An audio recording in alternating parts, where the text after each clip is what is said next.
It's Friday, September 1st, 2017. Our panelists today, Stan McDonald, he's a political consultant, and Frank Ward, a legal expert. I'm Dale Jackson. You're watching Yellowhammer TV Live.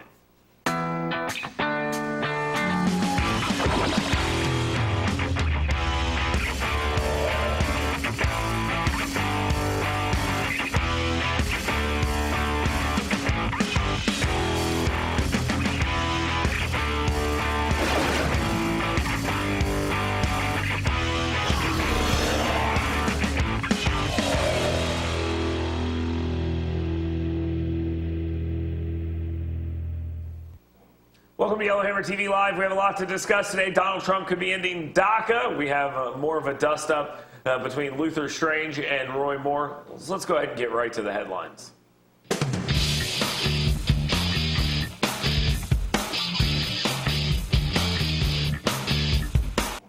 To say that this race between Roy Moore and Luther Strange has been sad is a bit of an understatement, yet somehow we have found a way to find an even more pathetic Luther Strange here in the primary runoff than we had in the original primary. Roy Moore was on the Laura Ingraham show yesterday and apparently had some not so nice things to say about Donald Trump. Well, that's what Luther Strange would have you believe. What he actually said was that Donald Trump has lost his way on his populist message, and this is hardly a point of view held only by Roy Moore. Luther Strange, I don't know what this is, except I call it pathetic, is saying that Donald Trump deserves an apology from Roy Moore for even the slightest criticism. Now, I understand what Luther Strange is doing. He is trying to base his entire campaign on the fact that he loves Donald Trump. You love Donald Trump. You should love Luther Strange, too. But at this point, it is getting into a little bit of pathetic fandom. Help me out here, Stan. Is this entire campaign strategy by Luther Strange, basically, I love Donald Trump more than anybody, why won't you love me too? I mean, is that it? It certainly is, right. And they've done the research. I mean, kudos to the Strange team to find out, what Alabamians want. But see, what they're particularly looking at is the, the swing voter or the voter that can potentially still be swayed. And when you have a low turnout, and you're looking at just targeting, not to everybody, but the voter that can be swayed, sometimes, Dale, that lends itself to some very juvenile-type campaigns. I mean, juvenile is a good word to talk about. Frank, when we look at this, the Strange campaign put out a video that says, Roy Moore slams Donald Trump. And we watched it, or heard the clips, read the clips. There's no slam here. It's a very milquetoast criticism of Donald Trump has not fulfilled his populist message as much as people would have liked to see, which I think everyone agrees with. Why? Why this? I think Stan's right that they very cynically and correctly realize that there's a certain element of the population that will work with, and it's sad.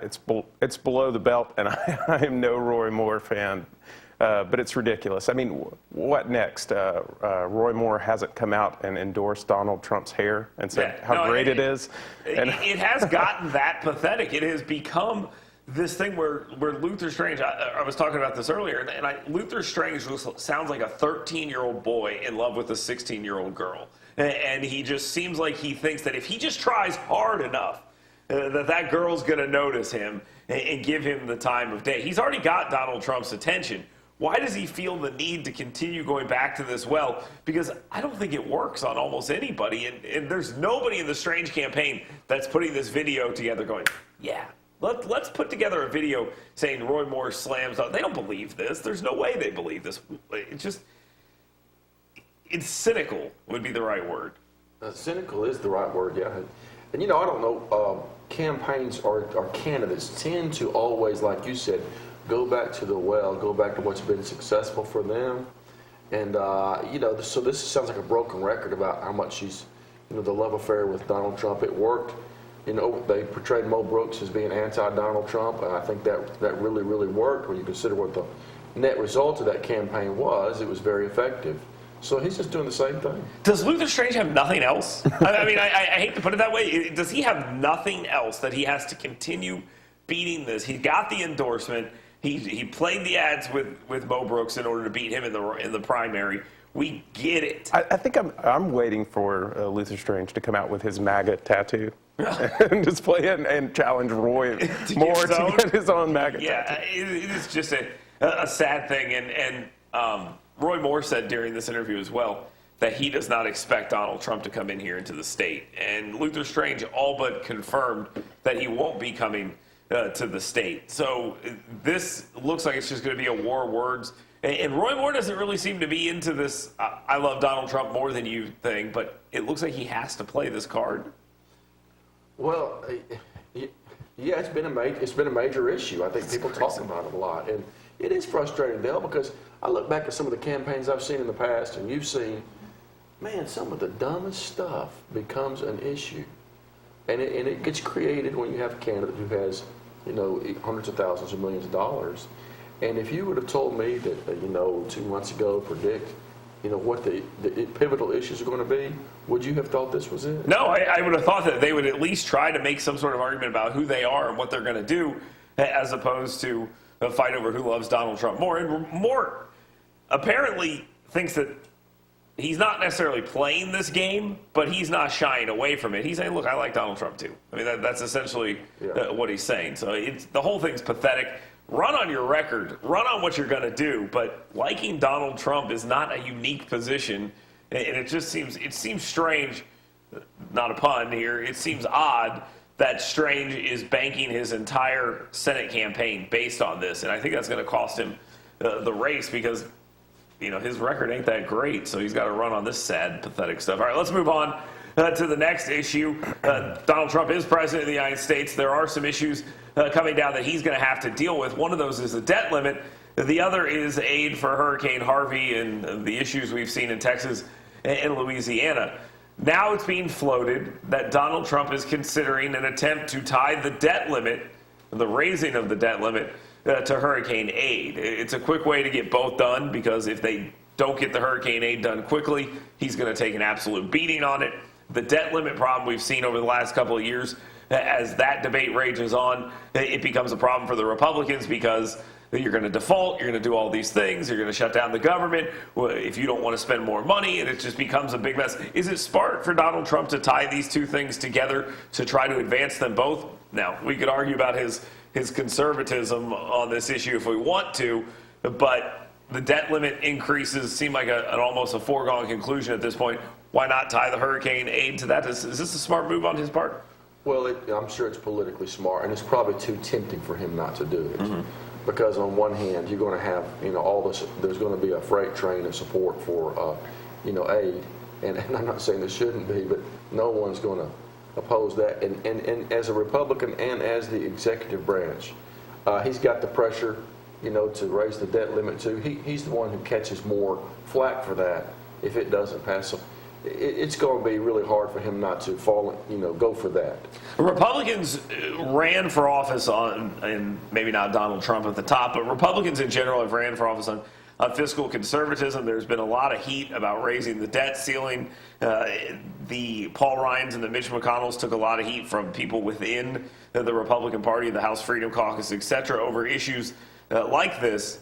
But when you tie it to hurricane stuff, you can't be against it. I mean, that's just basically what this is all about, right, Frank? It's a smart political move. Now, just as a matter of principle, I wish that these types of bills didn't have other things tied to them, hurricane relief and other natural disaster bills. But it's a smart political move. Okay. Let's continue with Donald Trump. He's got some issues in Washington, D.C., but Hillary Clinton apparently does not. James Comey. It's now been announced that lots of members of the United States Senate believe that James Comey drafted, and there's an email that backs this up, drafted his memo talking about exonerating Hillary Clinton before any of the evidence was in, before interviews even took place.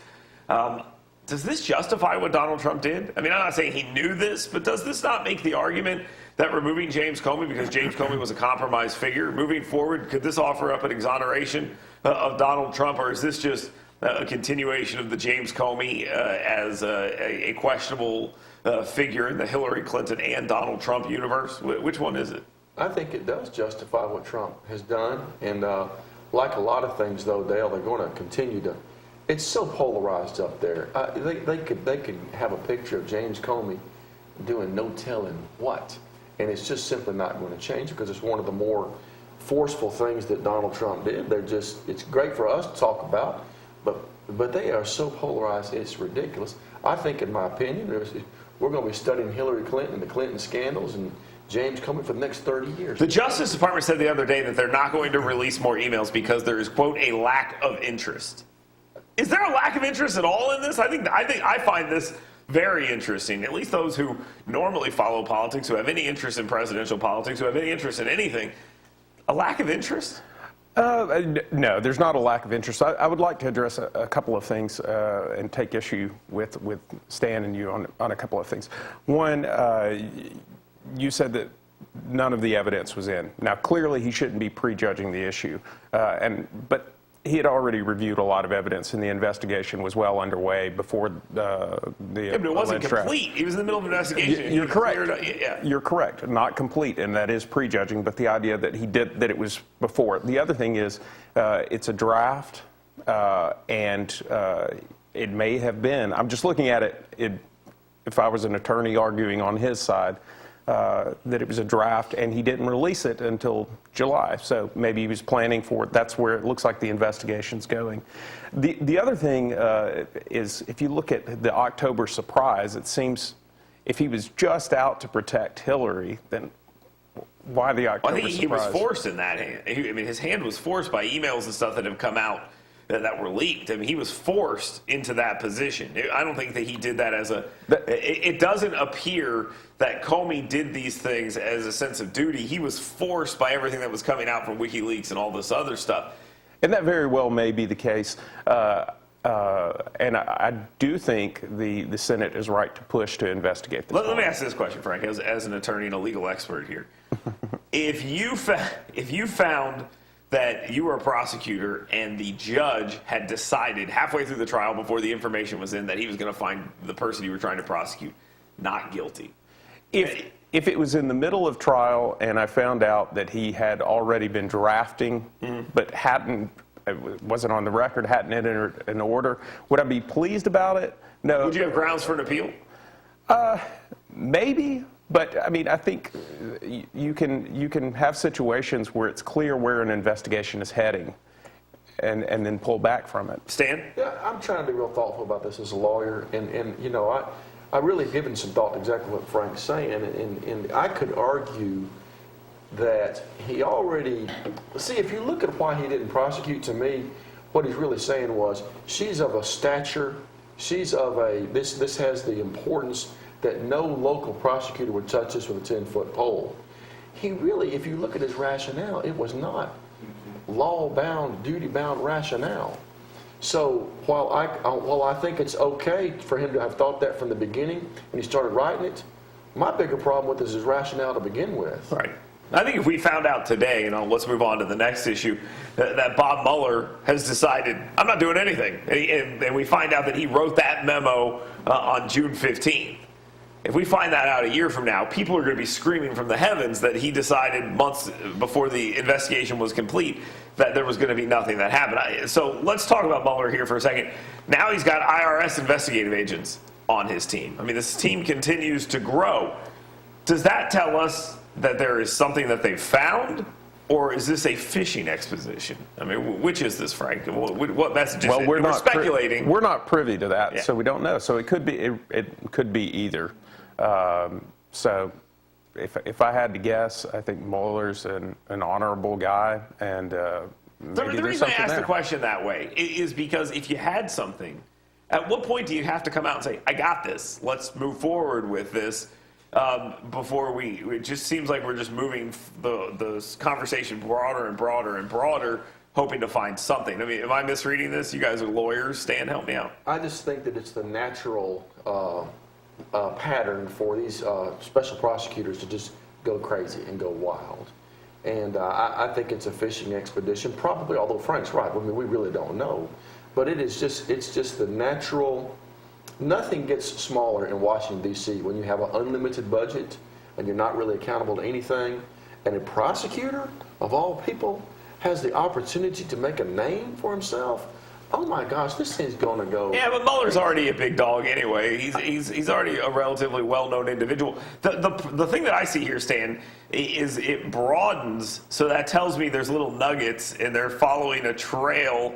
And again, it all goes back to this. If you did nothing wrong, you don't have anything to worry about. Yeah. Seems to appear to be a lot of worry in Trump world over stuff like this. You know, that's a great question, Dale. I mean, you may be exactly right. But I think when you're talking about the federal government and you're talking about prosecutors, and you're talking about unlimited budgets and Politics on top of it. And, you know, even if Mueller's well known, I think it's insatiable. Prosecutors are insatiable, and other government leaders for wanting to get bigger and bigger and bigger. I don't trust him, basically. I was told how great Jim Comey was. I was told how great Loretta Lynch was. I remember these conservative hosts talking about, well, you can trust Loretta Lynch. Man, I'm tired of being told how great all these people are up there. Okay, so you're not buying it. Frank, you know, I want to go back to your experience as a lawyer. If you have a client that you're defending and you find out that the prosecutor is just following all these different paths when it appears there may not be anything, how frustrating is that as a defendant or an attorney for the defendant? Well, it certainly can be frustrating, but also if you find out that the prosecutor's digging into a lot of things, it may also make you worry. Maybe my client isn't telling me the truth, and maybe there's something there. Yeah, you know, it appears to me that this thing is I think there is something there that they are going. I think it's a foregone conclusion that they're going to come back with something. Now, whether or not it's this giant thing that's going to take down the presidency, I'm not sure I buy that part. But I think in the Trump orbit, there were people doing things they probably should not have been doing. And whether or not that's political or legal, that's what we're going to have to look at, Stan. One of the things that's known and understood among the insiders up there, there's thousands upon thousands and layers of laws. And depending on what people do, anybody who tries to do anything theoretically can get caught for something. And the downside to those so many laws is the net effect is if you want to go after somebody with a political motive, you can find a law. Okay, do you think that at the end of the day, we come up with something here for Trump that his world, his orbit has done, where they hang it on somebody? Because of what I just said, probably yes. Yeah, Frank. Yes, possibly and probably. But I would go back. Let's go back and talk about what Hillary Clinton is under investigation for, having a private email server. Right. Okay. Think about the current transmitting classified information. Right. Okay. Think about the fact that the president has an unsecured. Obama couldn't even get a regular phone. He talked about it on one of the late night shows. Phone calls. I understand, but we're talking about an unsecured Android device that's vulnerable to being hacked, that Trump insists on using when we don't know that that the Russians or somebody. I'm speculating wildly here. And what you're talking about is the fact that he's still talking to Bannon. He's still talking and still using his phone to send out tweets, and it's an unsecured device. But I will say this. Tweets are public. That's number one. Unless he's sending direct messages. No, tweets are public, but you're talking about Android software that is vulnerable to hacking a device with a microphone on it. I agree with that aspect, the spy aspect of it, but he's not transmitting classified information over that. That's where it seems to be the difference. But if the president has a microphone on them that's vulnerable to being hacked versus emails, a few classified emails that may sneak in, which is more of a 40,000, whatever. 40,000 classified emails? I think we were talking about. We're not. It's more like a handful, I believe. I think that's going into like what if against what we already know. So that would be the only difference in those things. They may have hacked his phone and turned on his microphone. To me, it's the speck in the eye versus the log in the eye. Okay. All right, Frank Ward, thank you very much. Stan, we'll be right back. When we come back, Donald Trump may be ending DACA. This seems to be the big scuttlebutt today. It's about time, in my opinion. We'll get their thoughts. Stay tuned. You're watching Yellowhammer TV Live.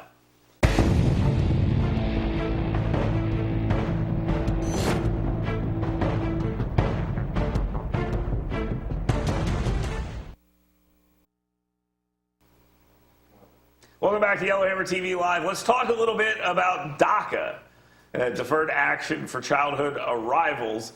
This program has been going on since Barack Obama basically willed it into existence. And what we're about to learn, if Donald Trump ends this program and stops protecting these kids from deportation, kids, see, I bought into it, not kids, excuse me, if he stops protecting these people from deportation and allows them to work legally in this country, is that if you don't pass a law through the United States Congress and you do it via executive order, Next guy can change it, and that's where we are. The next guy's changed it. Stan, Donald Trump has every right, just like Barack Obama had every right to put this into place, to yank the cord here and say, we're done.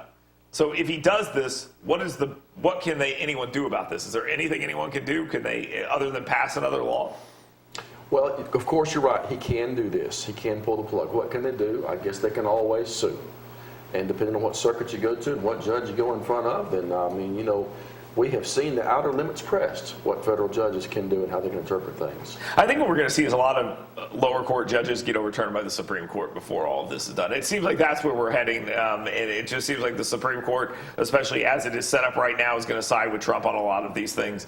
But, well, of course, we never know. You would have thought that with the health care stuff as well. Let's talk about the politics of this, though. We've been hearing for years, if Republicans do X on immigration, well, then they'll never win the presidency again. They'll never have the House. They'll never have the Senate. Well, in 2016, Donald Trump launched his campaign by saying, we are going to go after illegal immigration. This is going to be the thing I'm going to build the cornerstone of my campaign. And he won. Now, maybe he won on force of personality or whatever, but the immigration focus did not cost him. So why is that narrative back now? That if they do this, they'll never win again? Well, I think that it's overblown when you say never win again. I do think Donald Trump is somewhat of a blip. Now, he's a unique person who capitalized on a whole set of frustrations. Including a terrible candidate on the other side. Right. But you have to look at broader trends, shifts in demographics, and I think those underlying fundamentals of the environment, the political environment, and the social dynamics, those have not changed. And I don't think the hard line on immigration is going to bode well for the Republican Party 10, 15, 20 years down the road. All right. That was said 10 to 15, 20 years ago. And I may be wrong, but I'm not saying you're wrong. I'm just saying that 10 to 15 years ago. But this isn't about that. This is about the base. I mean, this is a gift to his base. I mean, I remember, not to toot my own horn, but I went to the White House press conference and asked a question via Skype. This is what I asked. And I said, how come we haven't seen any action on DAPA and DACA? They went after DAPA, which was their parents, and now they're going after this. And this is a gift to the base. This is saying, look, you guys supported me, put me over the top, still support me in large numbers. Thank you. I mean, this is a gift, right, Stan? Yeah, it's the most doable and most substantive immigration move that the president has, you know, that he can do for his base. I mean, it's really, to me, it's more. I don't know. I hadn't thought this through, but it's, to me, at least in the short term, what you can really do right now is more substantive than the wall. No, I agree. You know? I mean, this is actually doing something. I mean, this is not an abstract, we're going to build a wall, we're going to stop people from coming. This is about actual human beings, and that's how this will be played. Right. And the media, you know, a media critic, Dale Jackson here, the media has taken on dreamers, not as Democrats call them dreamers, but they are dreamers. I mean, it's not used in quotes. They just refer to it as they are dreamers, as if you are crushing their dreams. So, I mean, you can argue about the nomenclature. You can, but there is no doubt that there are many, many lives that are going to be affected by this. Absolutely. In fact, I think talking about something like 700,000 people vulnerable to being removed from the economy by this. By the way, they won't be removed from the economy because they were here before this happened, and they've been here after it. They've been doing stuff, working and doing stuff like that. So I don't think they'll be removed from the economy. None of them are going to be. Breitbart is certainly reporting that their angle is that there will be 700,000 jobs open to Americans. There may be opportunities, but they're not going to be removed from the economy. I don't believe that. But yeah, I think we all agree it's a gift to the base. We'll see how it all plays out. We're almost out of time here, so when we come back, we'll get into what the biggest story today is, what they feel is important. Stay tuned. It's Yellowhammer TV Live.